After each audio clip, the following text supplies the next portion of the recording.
Online dating, the quagmire of the internet, a desperate, hellish landscape where only the lonely and desperate seem to run and flock because they don't have to leave the comforts of their own house. Hi, I'm Cory. For those of you new to the channel, I'm the Unemployable Counsellor is my nom de plume. It's the name I go by.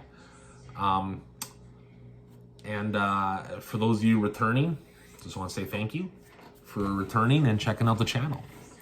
So online dating. Oof. The world's come a long way in the last 60 years, right? Because before television, you had to meet people the old-fashioned way. A lot of times it might have been through church, might have been through work, might have been your neighbor, might have been something to that effect, right? You might have lived in the same block if you lived in a city, those sorts of things.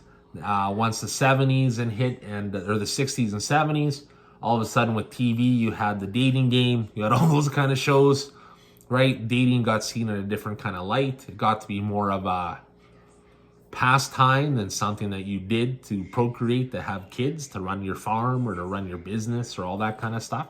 It got to be more for fun, and it got to be more selective, okay? So let's jump ahead a few years. You got the 70s, you got the 80s, right? You got schools, you got dances, you got all this type of nightlife that started coming up. You got the bars started to be more co-ed. You had a lot more younger people going in as the generations changed. And, you know, of course, you had high school where a lot of people kind of met people and formed their social skills, met others, connected. And then as that jumped on and on and on, you get to the point where it's like, oh, okay, you know, I was at the supermarket, I struck up a conversation with this young lady, and all of a sudden, you know, we went out to the movies, and it was all great. And then things changed. What happened, you ask? The internet. It's not just for Wikipedia and porn. Dating sites are rampant across the board. And for people, as they worked more, one-income households became two-income households. The cost of living increased. The stuff we wanted to buy increased. All that sorts of thing happened. You got to have more money. And as you went out there as a single person in that world, you're working so much, you're in school, all these things. How do you connect with people like you used to? Right? The world went from being so small to so big kind of overnight, it seems like. And online dating was a big part of that. I've met people online that I've had relationships with. Some of them have been good. Some of them have been, you know, tales of horror and terror, but they've still happened. And a lot of people, especially working people, find it easier to do that. Now that I'm a man of a certain age group, right? The first time I went on online dating was probably 20 years ago. And it was like a world opened up. It's like all of a sudden you have options of people that are like you would never have met otherwise. And that's both good and bad because people present themselves in a way that's not always accurate. And I'll tell you a story about that really quickly. I knew someone who went on a date with a guy and I was all excited. All these pictures was all great. She was about 5'11", taller lady, all this kind of stuff. And then when she went over to his apartment, never met him before, they went over to watch a movie, which this is before Netflix. So it's probably Super Channel and chill, I'm thinking. And he opened the door and he was a little person. She did not know that. And she has nothing against little people, but she was shocked that he was a little person because you think that's something that would be said during the course of their couple of months chatting back and forth. And she said she was just flabbergasted and she turned around and she left because why would he lie about that? She thought he was 6'2", right? So, I mean, like, things like that do happen. And that's why honesty and integrity is important, which isn't always the case with online dating, okay? So to go back to online dating, so now you're at the point now where you're busy, you're trying to connect with people, but it's a little harder than it used to. So you look online and think, oh, geez, I'll look for some singles in my community. And you might have some success early on. It's like, wow, this is new and exciting. And you have, right, all of a sudden there's some really cool people in there. It seems really good. You kind of whittle it down. The folks are like thinking, I might, you know, chat with this person. There might be an attraction there, right? And so on and so forth. It doesn't always end that way. There's not a lot of fairy tale stories off the internet that I've heard, right? There's a lot more horror stories, it seems. And I'm not saying that good stories and meeting your soulmate, or however you want to phrase that, meeting that special someone, those can happen on the internet. They can. People connect all the time. People connect in different ways imaginable, right? But the internet is something a little bit different. Because as I said with the story about the tall woman and the little person, it doesn't always work out the way you think it's going to work out, because not everyone is upfront and honest. Behind the screen, you can really put on a facade, and you can definitely play to your strengths, which is good. But a lot of times you can eliminate the weaknesses or pretend you don't have them at all. And those eventually come out in any relationship, right? Like you wake up one night and the person standing in the corner just staring at you, that's a little creepy, right? Or you wake up and someone is like hovering over top of you while you're sleeping. Yeah, that's kind of weird. So it's one of the kind of things that the internet, you want to go slow, but because you're talking for so long when you're in person, it doesn't always go slow, because you already feel there's some sort of connection with the individual. But even though the stuff that you're hearing from that individual might not necessarily be true, and you don't know that until it's too late oftentimes, right? Now that could happen if you meet someone at the supermarket, or you meet someone through work and you kind of go. But the hands-on approach is what I call that, where you actually get to meet someone and talk to them and share and connect that way. You have more of a sense of maybe what they're about than just talking to someone online, because you don't even know who it is until you physically meet them or see them, right? I've had people talk about their stories. That a friend of mine, she said, yeah, I was talking to this guy for like 3 months, and then I was waiting outside. He drove past, looked at me, and just kept on driving, right? Like, that's pretty ignorant. If you're talking to someone for a certain amount of time and you're not even willing to go that step, it's like, oh man, obviously I wasn't connected. I didn't look at her and I wasn't like, oh man, that's a physical connection instantly, and then I'm just going to leave, right? So it's like you've invested all that time for nothing, right? And then it's like, it's unfair to the person. The term ghosted comes up a lot, where people are like, oh man, we were talking and everything was good, and then they just stop talking, right? Sometimes people get busy. Sometimes people lose interest. Sometimes it's just not conducive with the schedules to make that work, right? Some people say they want a relationship, but really they just want to date. And I don't mean just having sex. I mean just like, we're going to go out once a month or twice a month. Nothing super serious, right? And I might not just be you that I'm doing that with. That happens too. And when you consider that the divorce rate is like 50%, if not higher, you can kind of understand where people might be a little bit, you know what, let's just, hang out for a bit and go. And I actually think that's maybe one of the best ways to go, because then you kind of get to know the person. You kind of judge your comfort levels, right? You talk back and forth. All that stuff is good. And then, you can kind of make a decision from there. But when you're just going from talking hard for like, a couple months on text or messenger or whatever the case may be, then you meet in person and you don't feel it, then it's like, it's deflating. And we've all been there, or even worse, you start kind of seeing someone and you realize this person's a nut job, right? Or it's, what the hell? Right? Have that happen too. And it happens for everybody, man. Everyone has some bad online dating stories. I have quite a few, oddly enough, right? But I seem to attract, I seem to put out a vibe, I think, that some people pick up on, and sometimes it gets a little dicey. And a lot of times I think that's why you need to be selective, and you need to be kind, and you need to be honest, because if you're lying about stuff, it's going to come out. And if you're doing that online, when you meet in person, that stuff's going to come out, and it's going to ruin any chance of anything else happening, because what else are you lying about here? That's the catch-22 for online dating. People can pretend to be whoever they want to be when you're looking to get, I guess it depends what they're looking for. They're just looking to get laid. They're going to lay it on thick, and it's going to be good. but not everyone's into that. I think as you get a little bit older, you start looking at different things, and you start to value like companionship or compatibility, right? I think those kind of things. Normally when you're in my age bracket, people already, like, they have their kids, right? They probably got a vehicle, right? They probably got a job, those sorts of things. How when they're younger, those are things that they might be working towards. So, I mean, it's kind of a different level. They might have their own house, or they got their own apartment, they got a place to live, those sorts of things. You're not starting from scratch. You're looking at someone to complement what you already have. And I don't mean take their stuff. I mean, they got their own stuff, and you can coexist and be awesome, but still be individuals. When you're younger and you hook up or you meet up and then you get in a relationship, oftentimes it gets blended super fast. So you don't know where you start and the other one begins.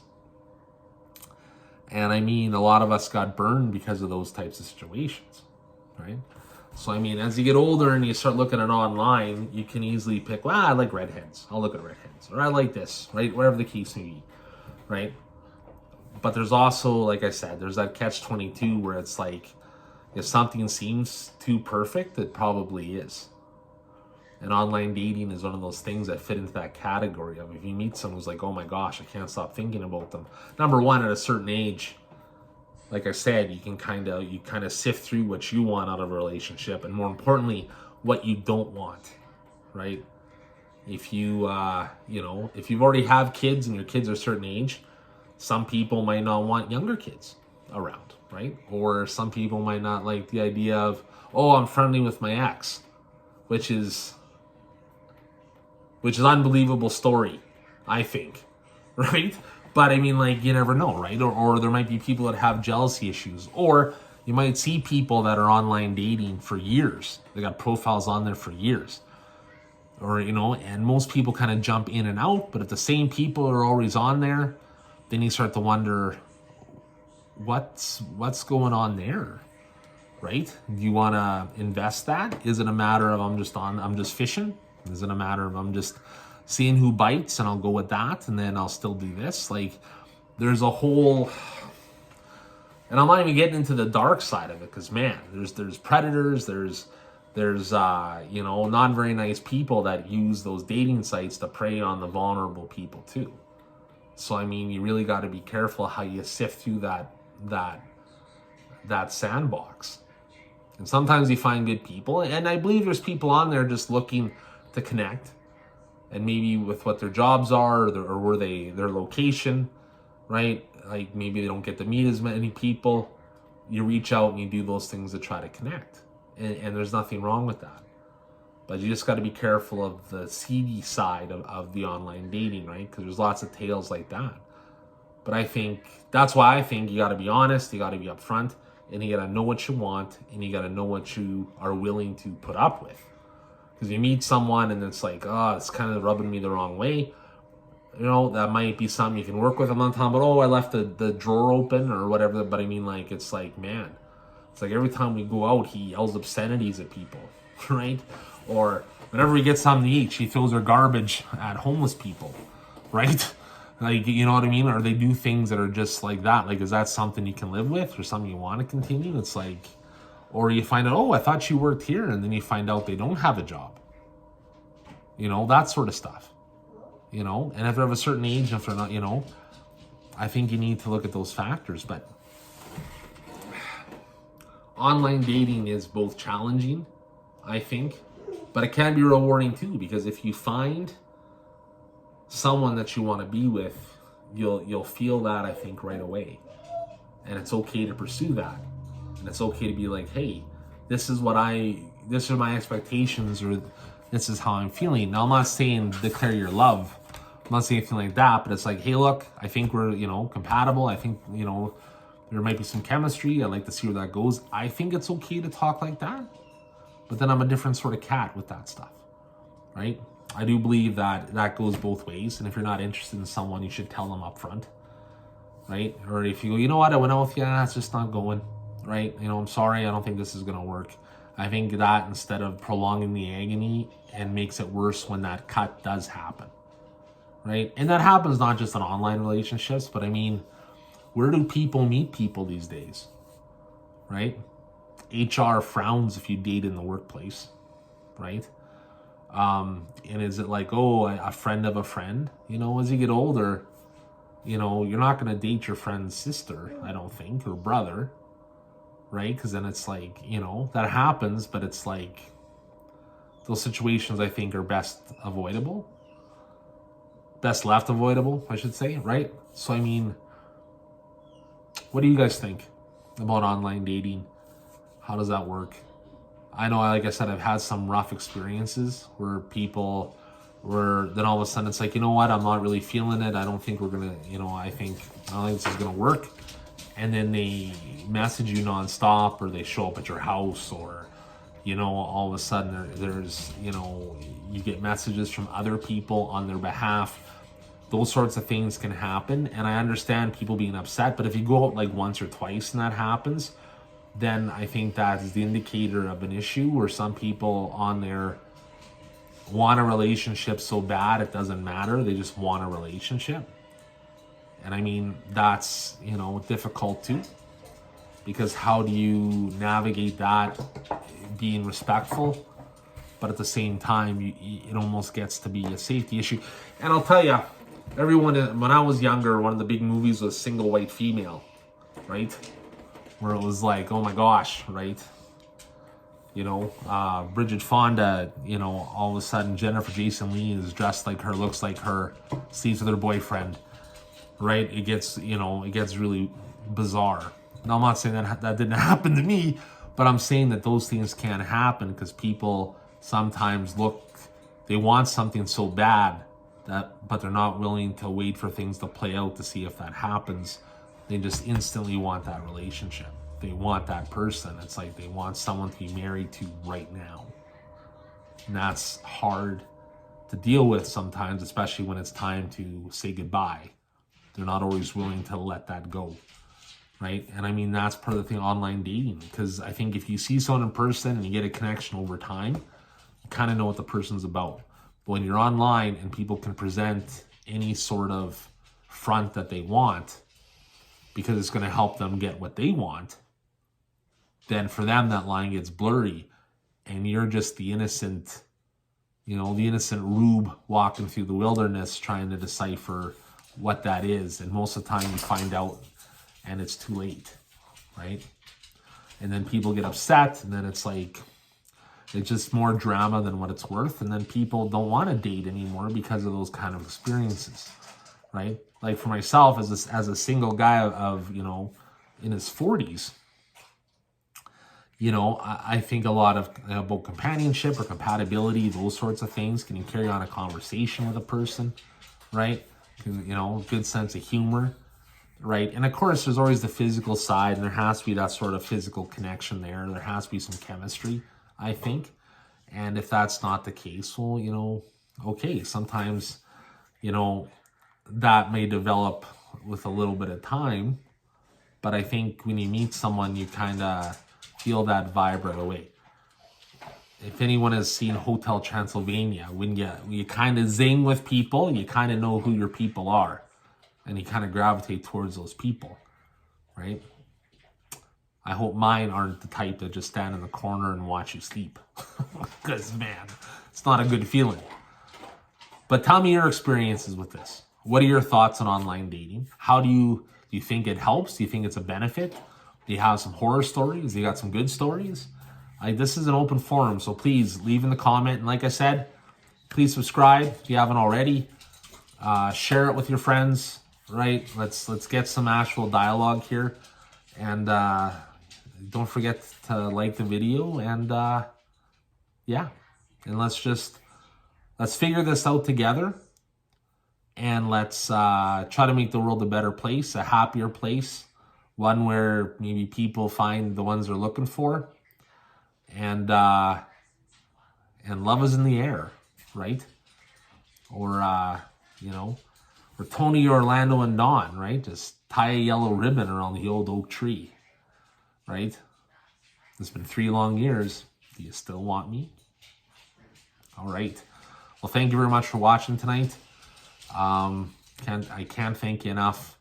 From the rooster on the wall to Mando the dog, I want to wish everyone a good night and stay warm out there. Take care, everybody. And remember, true love is there's someone out there for everybody. We just have to find them. Or maybe they're in prison. I don't know. All right. Take care of yourself, and we'll talk soon.